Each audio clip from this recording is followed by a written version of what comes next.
Hi, welcome back to Rick Forward. I'm your host, Kerry Siggins, and I am so glad you are here today.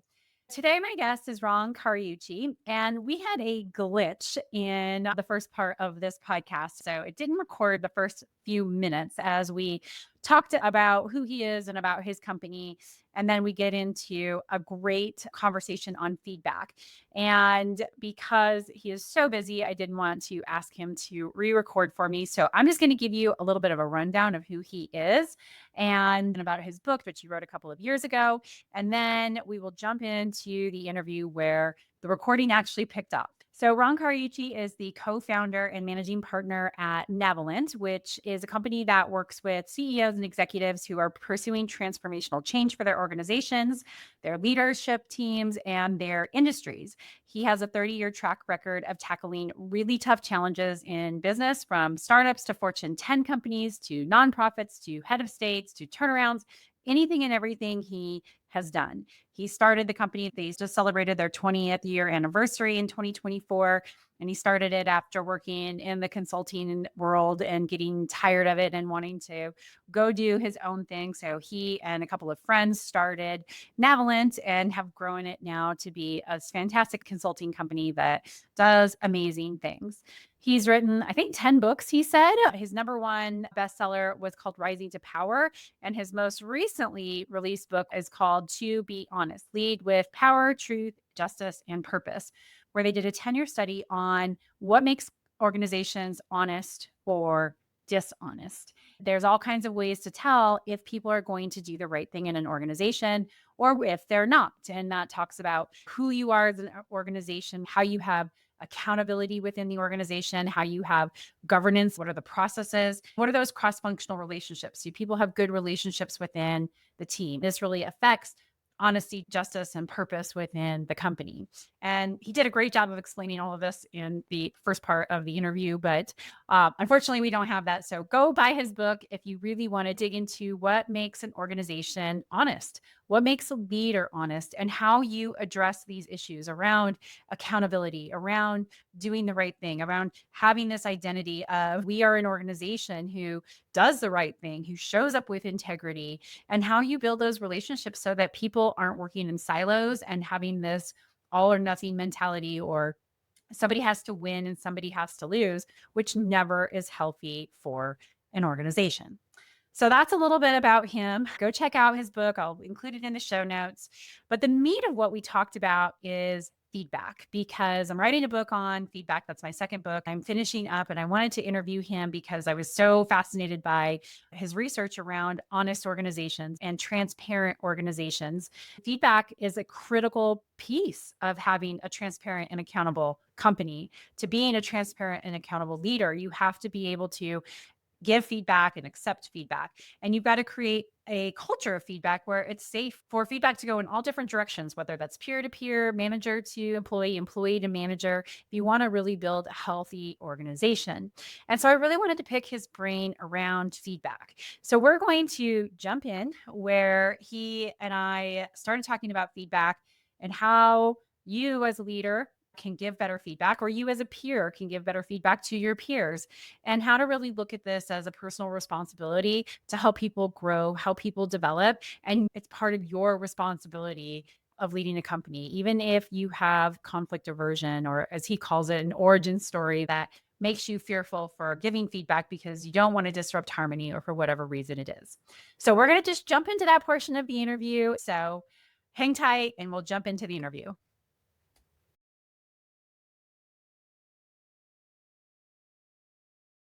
How do you help leaders start to tackle some of these systemic issues? Well, good word. First of all, acknowledging that they're systemic. They're not isolated symptoms. But the Yeah. second thing is start small.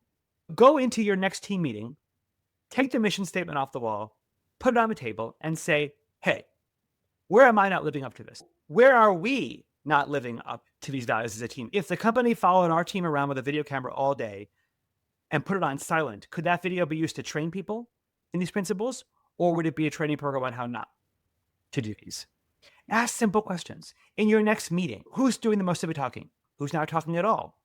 Do you have biases about the choices you're making? Do you already know the outcome you want? Are you controlling the narrative? Do you ask people to push back on you. You say, hey, you know what? Where am I crazy here? What am I not thinking about here? Who's your they? Who's the person you know in the other department that you have to collaborate and cooperate with whom you're creating some competitive value that you can't stand? Go wave a white flag and say, hey, we can do better. Just take steps. Do your people really feel valued? Your people come to work every day with two questions in their mind. Do I matter? And do I belong? Your job is to make sure they never doubt that the answer to either question is yes. Because when they do doubt that, they go about the counterfeits, looking like they matter and looking like they belong. And we've all seen that movie and it's ugly. Do your people understand when you talk about their work, do they feel valued? Do they feel appreciated? Simple test. Next time somebody comes to you handing in the report or finishing the deadline or wrapped up project, say, you know what? Tell me the story. How'd you do it? And listen to how they tell you where they struggled, what they learned, how they broke through, and watch them come alive.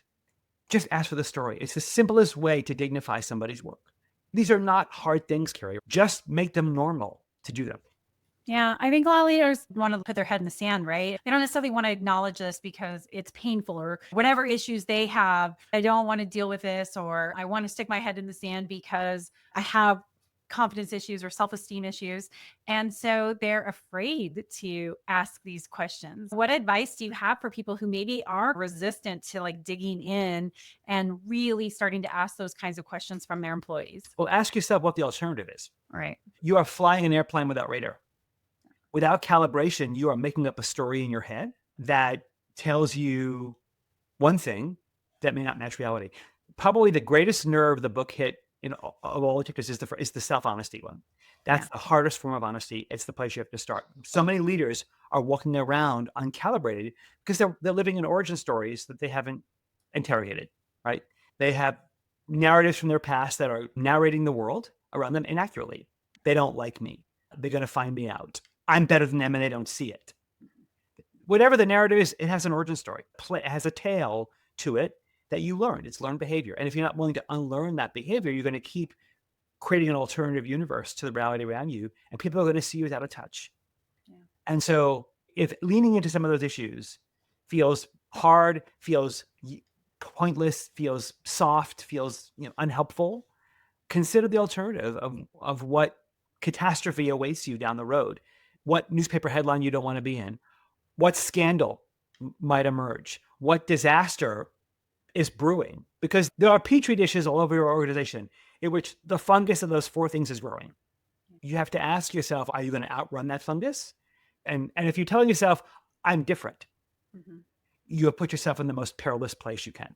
I think that's a great segue into feedback because, right, as the further up you go in an organization, the less likely you are to get feedback. Yeah. So I think that's a big piece of it is that so many leaders are isolated from feedback because people are scared to give it to them. So they can create this little bubble or echo chamber of, well, I haven't heard anything bad, so everything must be fine. And that's just such a false dichotomy because people just aren't telling you what they think.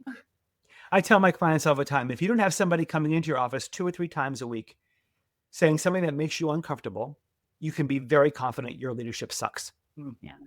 Because they're telling somebody, you are the story around dinner tables every night. Yeah. If you don't know what stories are being told, then you should get it on the conversation. So how can leaders encourage people to give them more feedback and be honest and forthcoming? Well, part of it is to make sure that you've made the environment psychologically safe enough to give you feedback. You've made your invitation genuine. You've asked for pushback. You've modeled having your mind changed. You've modeled changing behavior that you got feedback on. You've taken feedback to heart. You've apologized when you've made a mistake. A very basic set of principles that set a table that says he cares about what I think. And so he's made it safe for me enough. I have an obligation to help him be better by giving feedback as well. Graciously and kindly. I tell leaders all the time, this is the point that Gary loves to repeat after me. If you withhold information from somebody that could make them better because it makes you more comfortable, you have put yourself ahead of others and you're not doing your job. People need to know when they can be better. And if you think that it's not kind or they're having a bad day, I don't want to hurt their feelings, but whatever story you're telling yourself, you're just a chicken. And it's not kind.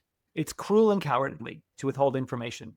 So you have to model it. And you also have to show the kindness and vulnerability and courage to receive that information, be grateful for it, and then show them that you take it seriously and you act upon it. And then ask for people to watch and say, hey, I'm trying this new thing. Let me know when it works and let me know when it doesn't. I agree. So, how can leaders normalize a culture of feedback? Because so many people are scared to give it. But when you do have a culture of feedback, really great things happen. Great companies have been built on feedback cultures. So, how can leaders go and normalize this more, whether it's manager to employee, employee to manager, peer to peer? Start by asking, at the end of every meeting, let people know, hey, I want our time together to be really Yeah. productive and important and meaningful for us all. Let's set a baseline. What is it we want these meetings to accomplish? What about them is boring? And set a baseline for some team norms. When we're together, here's how we want to be. And then pull those norms out at the end of every meeting and say, how did we do? Yeah. Which one could we do better? So you start with a group thing and then ask, which one am I not modeling? Which one of these could I do better at? I do a call called speed dating, where I do round robins, 15, 20-minute rounds, and put people in pairs. And the question is, what's something I do that helps you as a colleague? What's something I could do better to help be a better colleague to you? And what's something I do that you see me be at my best? And we do 3 or 4 rounds of that. And in speed dating rounds, you're exchanging information and making it very normal to say, hey, we talk about each other to each other, not about each other. Yeah. The thing that really kills it is collusion. So when I go to my boss and I say, what the hell's up with Susan today? She's being a real jerk. And I, as the boss, go, oh, how?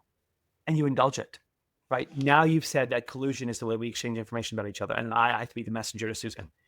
I tell every leader, the minute somebody comes to you to talk about somebody else, you can either do it the kind way and say, I'm going to give you a choice. I will coach you through this conversation. You will go right to Susan and have it, or I will tell Susan we had it. Yeah. Or you can skip that part and say, hold on. Hey, Susan, come on in here. Bill has something to say. I want you to hear him. And I have leaders do that. Last time the person comes to them. But you have to send a signal that says, I am not the messenger. I am not the priest. Yeah. I'm not the person who's going to make it better for you. If your issues with Susan, don't talk to me. One of my superpowers is getting people to tell me things because I know how to ask really good questions and I care deeply about relationships and people know that. So people tell me things that they came in here and they were not going to tell me that. And the next thing you know, they are. And early in my days, as I was maturing as a leader, I would go and triangulate. It would be like, okay, we got to go fix this problem. It was all with good intentions of trying to fix problems. But then I realized that people would come to me because they would know that I would go give that person feedback instead of them in the way to be helpful. And I had to stop that triangulation. And so I made a rule, no triangulation. If you tell me something, there is an expectation that you are going to go and tell that person something, and I'm not going to do it for you.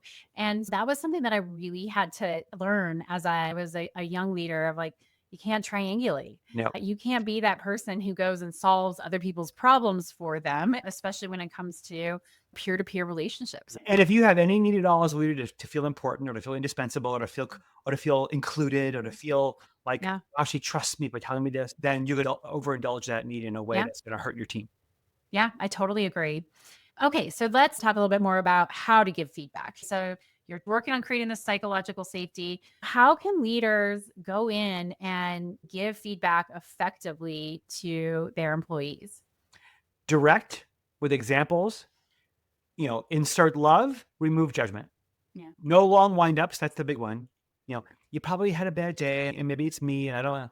And by the time you get to the point, the person is so anxiety triggered, they can't hear anything you say. I tell leaders when it's a tough message, 30 seconds. The first 30 seconds have to be, we've had a couple of conversations about your deadline missing and this last deadline was a real problem. I need to understand how it's ever going to happen again. Just get it out. How can I be helpful? The anxious leader does most of the talking. You want them doing the talking, not you. Say your concern, say your point, let them talk and help solve their own problem, and you support that solution. Ultimatums don't work. There have to be consequences. But so many leaders assume that accountability and hard feedback are opposing forces to care and kindness. No, they are the same thing. The absence of accountability is the absence of kindness. It's not kind to withhold hard feedback or soft pedal it or pull your punches. It's mean. And you have to see kindness and accountability as the same thing, not opposing things. And let people know you're on their side. People can take tough feedback, especially younger generations. They want it. You can hit them hard and they're like, okay, how do I do better? I just spent this last weekend coaching entrepreneurs in training who are currently incarcerated, but will be coming back from incarceration in the next 2 years. Talk about people who can take tough feedback. Mm. I mean, it was like a Shark Tank pitch. 60 entrepreneurs in training incarcerated and 30 coaches. And man, you have to make sure that they're ready. And they can't get enough because life has been hard to them. And I've said so many times, I wish I had CEOs with the kind of thick skin you have that could just take it before their egos crumble. But you have to be committed and recognize that offering people information that can help them be better, and also offering people information that reinforces things they're brilliant at, that makes them know you see them for who they are and that you see their genius, it is critical information to driving performance. It's like saying, I'm going to drive my car. I know there's no oil in the engine, but I don't care. Feedback is the glue that keeps a team together. It keeps trust present. It makes people know that you're not talking about them in ways that you're not telling to their face. And it builds their confidence that they can improve. Why organizations spend so much time avoiding it, squelching it, not doing it, it's beyond me. Yeah, I know. Well, it's not easy. I mean, there's all kinds of reasons with Sure. conflict avoidance, but you're right. You're a leader. Guess what? That's part of your job. And so you have to figure out how to get good at it. And I fully get the discomfort if you've not been Yeah. trained that way, or you have an origin story that says, don't disrupt anybody, don't displease anybody, keep harmony at all costs because you grew up in a very dysfunctional, violent family. I get all the origin stories that create that avoidance. Yeah. And the story that says, I want to be Santa Claus and I'm going to purchase the regard of my team by being nice to them and being the benevolent daddy. Yep. You've seen it all. Yep. We know enough about those origin stories to know that they never end well. No. That avoidance has an invoice coming to it with a lot of interest on it. So that's foreseeable. It's no longer a mystery of how this is going to go if I keep withholding information from people to indulge my own comfort. Do you think you're going to be the exception? Yeah. No, I love it. So let's go back to what you had said earlier about when you're giving feedback, if you're doing most of the talking, you're doing it wrong. I talk a lot about that in this book that I'm writing around how important it is to stay in dialogue. How do you recommend that you stay in dialogue? How do you get your employee or your peer to talk to you after you've given feedback? Ask questions. Help me understand how we got here. Maybe there's something I'm missing. What were the conditions that I'm not seeing? Maybe it was you. Maybe you gave poor direction or weren't clear on the deadlines or your expectations were not specific enough. Find that out. No performance shortfall is typically one-sided. If you're a leader, you probably had something to do with it. Start there. How would you wish I had gone differently? What can we do to make sure this doesn't happen again? What support do you need from me? There's lots of ways to draw them out to build their confidence, because if you give them the answer, it's your answer.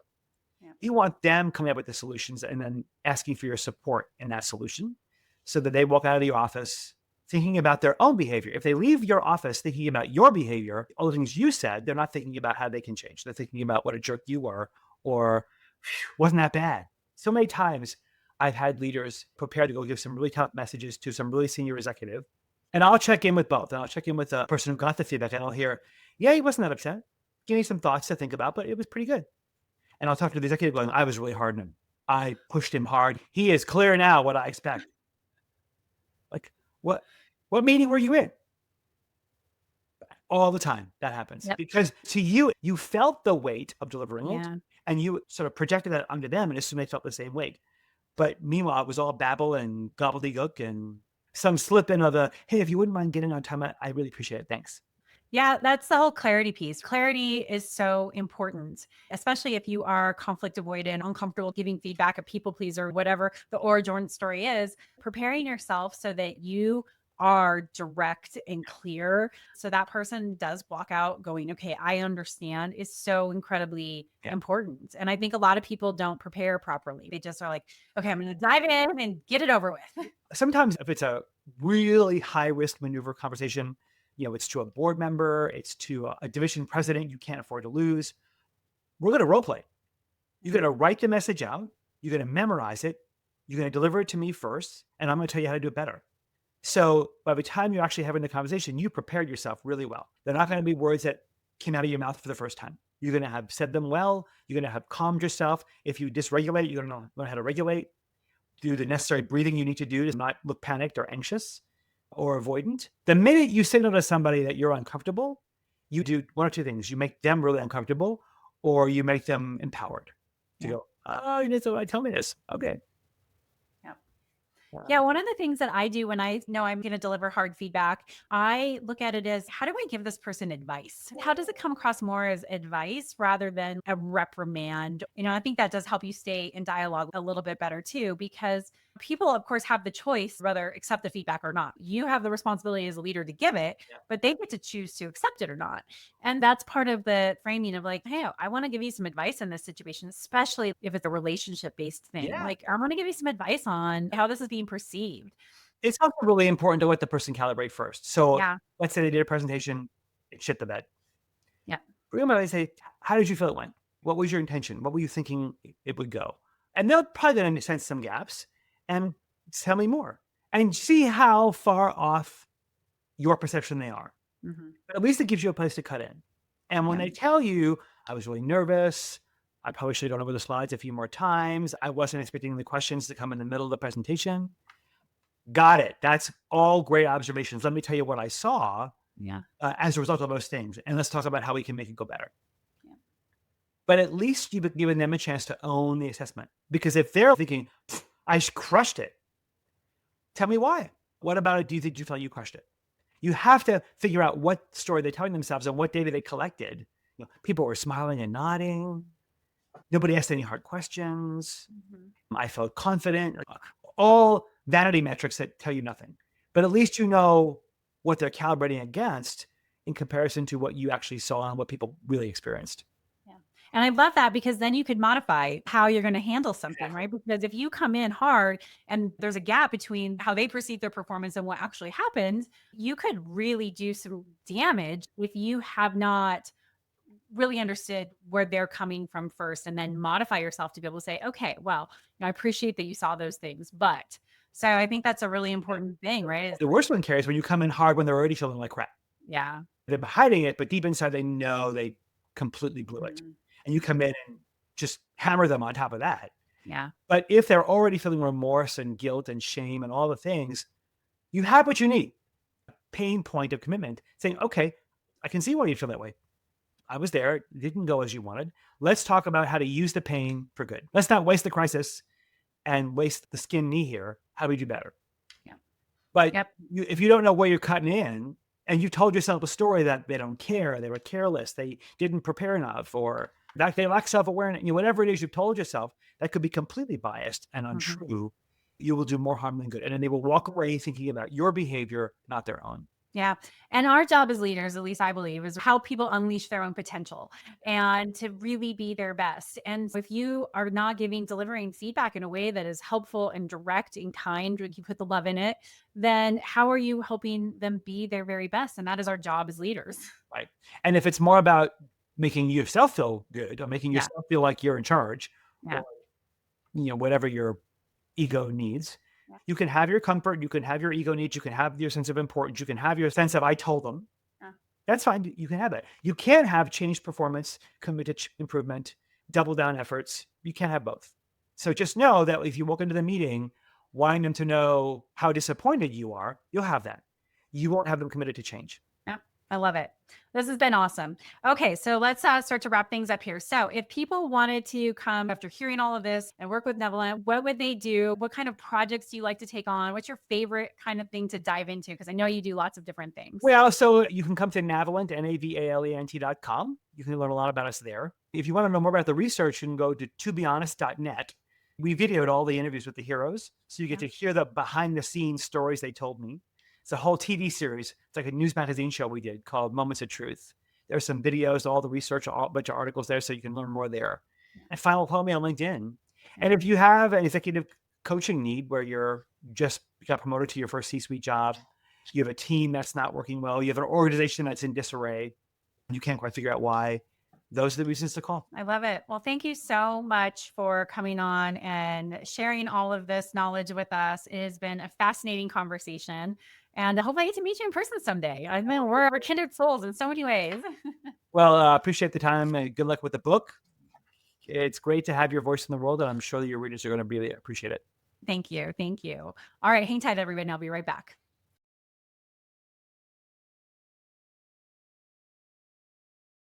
All right, everyone. I hope that you enjoyed that shortened version. It was so much knowledge that I wanted to share it with you because I think it's a really powerful conversation that we had. So please go check him out. I'll include all of the places that you can find him in the show notes.